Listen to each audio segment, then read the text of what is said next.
श्री स्वामी समर्थ. आज आपण पाहणार आहोत कोबीच्या वड्या. तर ह्यासाठी आपण घेतलेला आहे हिरवी मिरची आणि मीठ वाटून घेतलं आपण, लिंबाचा रस, थोडीशी साखर, इथे बेसन घेतलेलं आहे, कॉर्नफ्लॉवर, आणि हा कोबी आपण किसून घेतला आणि थोडा ओवा घातलेला आहे. इथे गरम मसाला पण आपण माझ्याकडे हा बेडेकरचा गोडा मसाला आहे, तर तो आपण थोडासा चवीसाठी घालणार आहोत.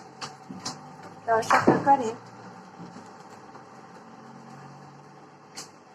आपण ह्या कोबीच्या वड्या बनवणार आहोत. आता हे सगळं आपण मिक्स करून घ्यायचं, लिंबाचा रस घालायचा थोडासा, आणि लागेल तसं बेसन ॲड करायचं. कॉर्नफ्लोअर कमी घ्यायचं बेसनापेक्षा. आणि अशा प्रकारे आता कोबीच्या वड्या आपल्या झाल्या. मी पुढल्या व्हिडिओमध्ये दाखवते, तर तुम्ही सुद्धा या कोबीच्या वड्या करून पहा.